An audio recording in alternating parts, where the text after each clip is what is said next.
तो कोई भी ड्राइंग को बेहतर बनाने के लिए आपके जो लाइंस एंड स्ट्रोक्स है उसमें वो कॉन्फिडेंस होना चाहिए। तो इससे अगला वाला जो वीडियो था उसमें हमने फर्स्ट पॉइंट के बारे में देखा था जो कि था ऑब्जर्वेशंस का, और इसमें हम देखने वाला है सेकंड पॉइंट जो कि है लाइंस एंड स्ट्रोक्स। तो उसकी डिटेल में डिस्कस करेंगे आज। तो देखिए, वैसे तो कई तरह की लाइंस हम ड्रॉ करते हैं, लेकिन मैंने जो हमारी जो ड्राइंग स्किल को जो इम्प्रूव करने वाली लाइंस होती है उसी को ही इंक्लूड किया है, तो इसको ही कंसिडर करेंगे हम इसमें।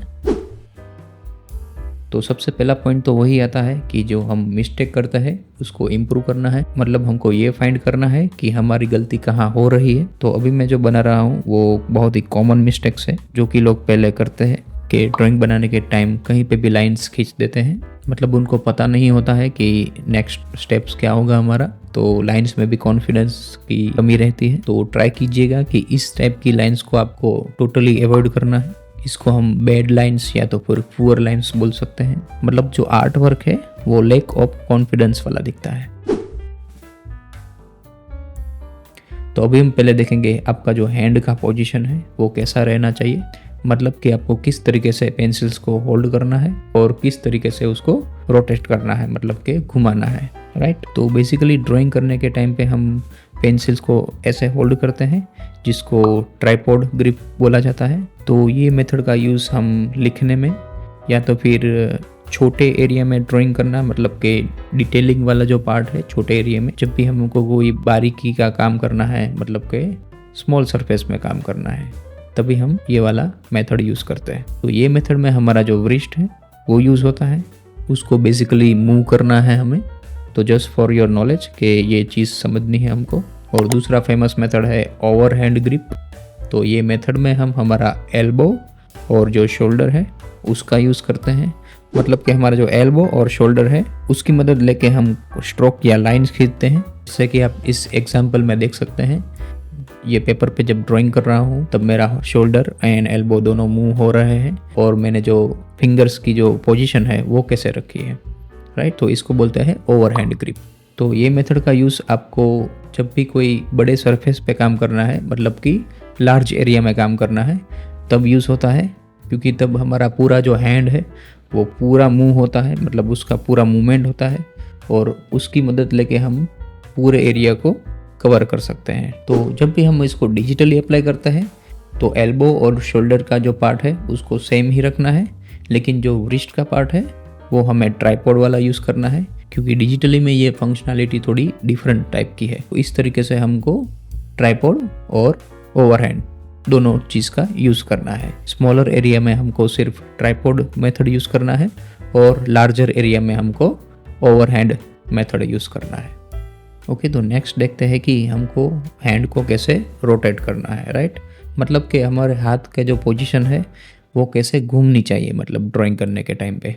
सो इसमें सबसे अच्छा रोटेशन ये वाला है जो मैं अभी एग्जांपल में दिखा रहा हूँ आपको। स्ट्रक्चर है हमारा जो हाथ का, उसकी जो फ्लेक्सिबिलिटी है उसके हिसाब से ये मूवमेंट ज़्यादा सेट होती है इसमें। ये वाली जो रोटेशन हो रही है उसी का हमको यूज़ करना है। अगर आप कोई डिफरेंट डायरेक्शन में काम करेंगे तो देखिए आपको पता चल जाएगा कि कैसे वर्क होता है इसमें, तो वो काफ़ी डिफ़िकल्ट रहता है और आपका जो कॉन्फिडेंस लेवल है वो भी कम हो जाता है उसमें। तो दूसरा कोई भी एंगल अवॉइड कीजिए, आपको यही वाला एंगल है वो यूज़ करना है और आगे आगे जाते जाते आप उसको कैनवास को रोटेट कर सकते हैं ऐसे। तो कैनवास के रोटेशन का मदद लेके आप वो मूवमेंट है वो कंटिन्यू रख सकते हैं ऐसे। इसका मैंने ये एग्जांपल दिया है आपको, इसमें कैसे मैंने वही पोजीशन पे हाथ को रख के ड्राइंग बना रहा हूँ और मेरा जो हैंड का पोजीशन है वो सेम डायरेक्शन में ही मूव हो रहा है, राइट। तो ये वाला पॉइंट डेफिनेटली आप कंसिडर कर सकते हैं। ओके, तो अब देखते हैं कि डिजिटल और ट्रेडिशनल में क्या फ़र्क है, मतलब कि लाइंस बनाते वक्त डिजिटल और ट्रेडिशनल में क्या फ़र्क रहता है, उसके बारे में थोड़ा डिस्कस करते हैं। तो देखिए, जब भी हम पेंसिल से ड्राइंग करते हैं वो हमारा जो हैंड का जो प्रेशर है उस हिसाब से वर्क करेगा। मतलब हम जब प्रेशर से लाइन बनाएंगे तो वो थिक रहेगा, मतलब कि उसका थिकनेस ज़्यादा होगा और डार्क रहेगा लाइन। और जब भी हम प्रेशर कम करेंगे हाथ का तब वो लाइंस थिन होगा, मतलब कि पतला होगा और लाइट दिखेगा हमको।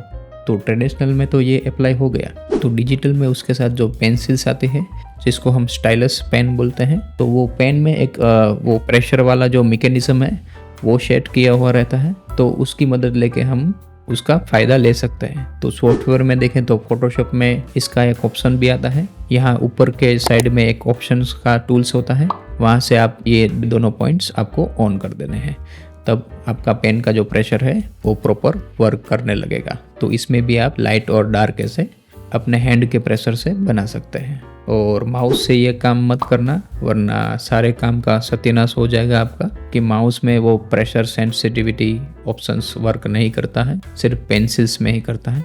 और दूसरा एक पॉइंट यही इम्पोर्टेंट है कि आपको डिफरेंट टाइप के ब्रशेस को यूज़ करने हैं इसमें, जो भी फोटोशॉप के लिए बनाए गए हैं, या तो फिर डिफरेंट सॉफ्टवेयर में डिफरेंट टाइप के ब्रश के फॉर्मेट होते हैं, वो आप यूज़ कर सकते हैं, क्योंकि मेन काम तो ब्रश का ही होता है, राइट। तो इसमें बात करेंगे हम डिफरेंट टाइप की लाइंस के बारे में। मैंने बताया था कि जो मेन लाइंस है वही कंसिडर करेंगे, तो चलिए देखते हैं उसमें पहली लाइंस जो कि है सॉलिड लाइंस, मतलब के क्लीन अप लाइंस। तो यहाँ पे उसका एग्जांपल है।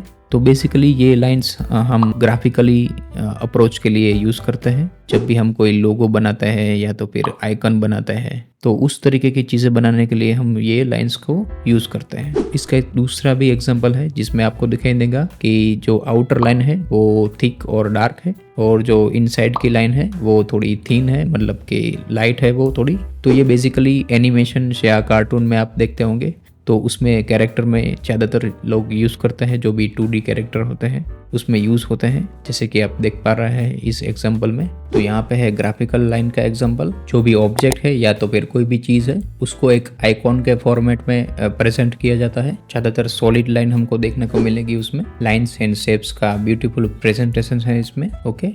तो उसके बाद है टेपर्ड लाइन। तो ये एक ड्राइंग की फील देती है हमको। इंकिंग वाले वर्क में भी ये लाइंस यूज़ होती है, कई जगह पे आप देख सकते हैं, जो भी क्लासिकल कॉमिक बुक होती है वहाँ पे भी यूज़ होता है, और रफ ड्राइंग या फिर रफ आइडिया बनाने के लिए भी यूज़ होता है। तो इसमें क्या होता है, ये जहाँ से स्टार्ट होती है वहाँ से एंड होने तक वो थोड़ा जंप वाला जो फील है वो दिलाती है, मतलब कि लाइट टू डार्क का एक ब्यूटीफुल कॉम्बिनेशन है, तो देखने में ज़्यादा अच्छा लगता है। मतलब कि आपने जितना प्रेशर दिया है उस हिसाब से ही उसमें वो स्ट्रोक देखने को मिलेगा, राइट। ज़्यादा डार्क पार्ट में थिक लाइन है, और जैसे स्प्रेड होती है तो फेड आउट हो जाती है, तो वहाँ पे लाइट और थिन लाइन हो जाती है। तो ये एक ब्यूटी देती है इस चीज़ को, भले ही वेल फिनिश ना लगे, क्लीन ना लगे, लेकिन दिखने में अच्छी लगेगी। जब भी आप कोई रफ आइडिया या तो फिर कोई भी थंबनेल जनरेट कर रहे हैं तब, तो जनरली ये एक एनर्जी प्रोड्यूस करती है, राइट। तो ड्राइंग में कॉन्ट्रास्ट दिखाने के लिए ये लाइन यूज़ होती है, जैसे कि आप ये एग्जांपल में देख सकते हैं।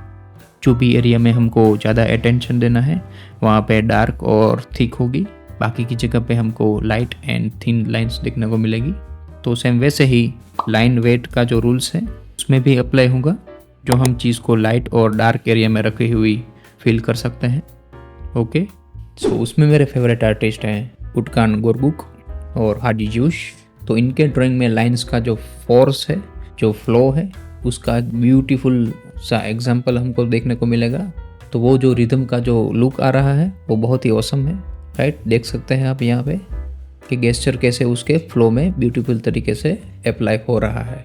तो इसमें बेसिकली उन्होंने टेपर्ड लाइन का यूज़ किया है। आप देख सकते हैं कि लाइंस में कितना कॉन्फिडेंस देखने को मिल रहा है हमें। तो टेपर्ड लाइन को आप इस तरीके से यूज़ कर सकते हैं जब भी आप कोई ड्राइंग में फोर्स दिखाना है, या तो फिर रिदम दिखाना है, मूवमेंट दिखाना है, फ्लो दिखाना है, राइट। फिर है ये इंकिंग का एग्जांपल। तो उसमें भी आप टेपर्ड लाइन देख सकते हैं, उसमें भी टेपर्ड लाइन यूज़ हुआ है। उसमें मेरे फेवरेट आर्टिस्ट है bread person and Abhishek Singh. सो उन दोनों आर्टिस्ट का आप वर्क देख सकते हैं, काफ़ी अच्छा एग्जांपल देखने को मिल जाता है इसमें से, राइट। मतलब कि आपको टेपर्ड लाइन और सॉलिड लाइन का कंबाइन भी देखने को मिलेगा इसमें कई जगह पे। तो दोनों मेथड यूज़ किए हुए हैं इसमें। तो इंकिंग वर्क के लिए भी आपका लाइंस क्वालिटी इम्प्रूव होना बहुत ज़रूरी है। उसके बाद लिस्ट में है कॉन्टोर लाइंस। तो इसमें जो ऑब्जेक्ट है उसका शेप्स एंड फॉर्म, मतलब उसकी जो एजेस है उसको फिल करने के लिए ये लाइंस यूज़ होती है। तो इसमें शेडिंग भी कर सकते हैं उसके अकॉर्डिंग। तो ये एक इसका बेनिफिट है, और देखने में भी ज़्यादा डायमेंशन वाला जो फील है, मतलब कि 3 डायमेंशन का जो फील है वो देता है, राइट। तो यहाँ पर मैं एक एग्जांपल के साथ आपको दिखा रहा हूँ कि कैसे मैंने राउंड को उसके शेप्स एंड फॉर्म के मुताबिक बनाया और उसकी जो एजेस है वो फिल कराने की ट्राई किया, मतलब कि डायमेंशन को दिखाने की ट्राई किया। ओके, तो यहाँ पर मैंने कुछ एग्जांपल शेयर किए हैं जो भी मेरे फेवरेट आर्टिस्ट हैं। तो ये आर्टिस्ट का नाम है हाइडी मेरी स्मिथ।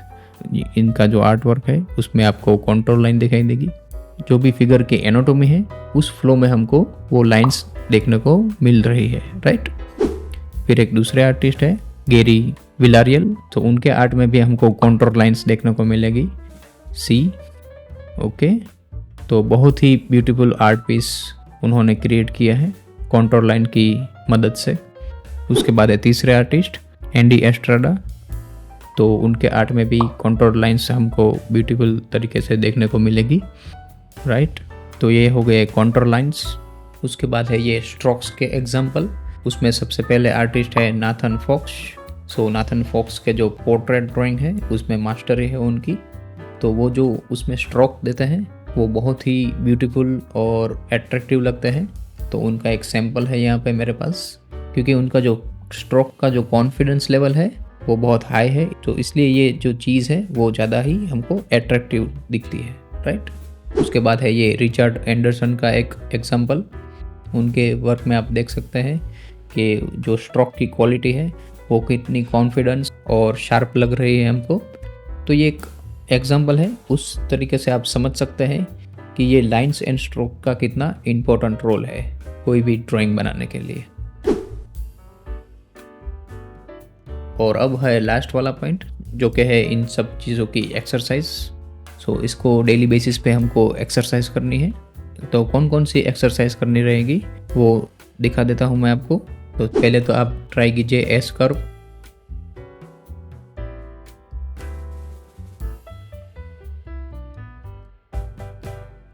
उसके बाद आप ट्राई कीजिए सी कर्व। तो उसके बाद ट्राई कर सकते हैं आप स्ट्रेट वर्टिकल लाइंस।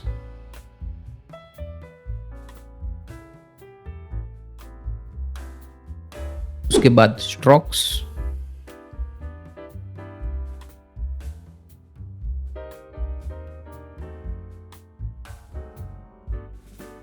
फिर है कनेक्टर डॉट्स।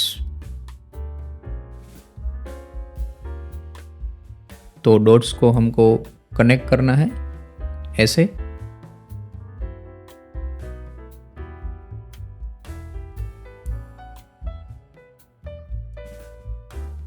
तो इससे आपका जो हैंड की जो स्ट्रेंथ है और आपका जो ब्रेन है उसका परफेक्ट एक्सरसाइज होगा इसमें।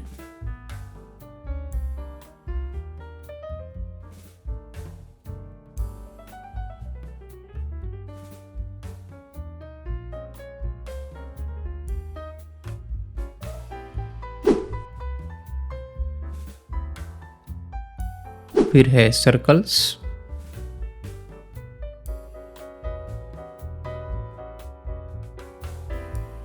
फिर है वेव लाइन्स।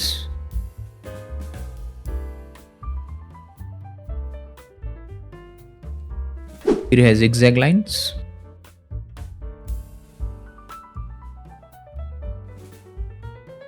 फिर है स्क्वायर।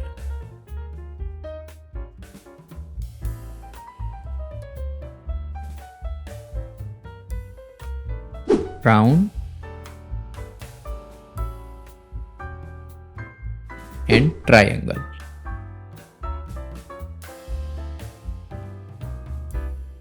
इसका यूज ऐसे डेली बेसिस पे एक्सरसाइज की तरह ले सकते हैं। सो इस तरीके से लाइंस में ज़्यादा काम करके आप अपने ड्राइंग को और एस्थेटिक लुक दे सकते हैं। तो इसके बाद के वीडियो में हम देखेंगे शेप्स एंड फॉर्म्स के बारे में। तो मिलते हैं उस वाले वीडियो में, तब तक के लिए गुड बाय।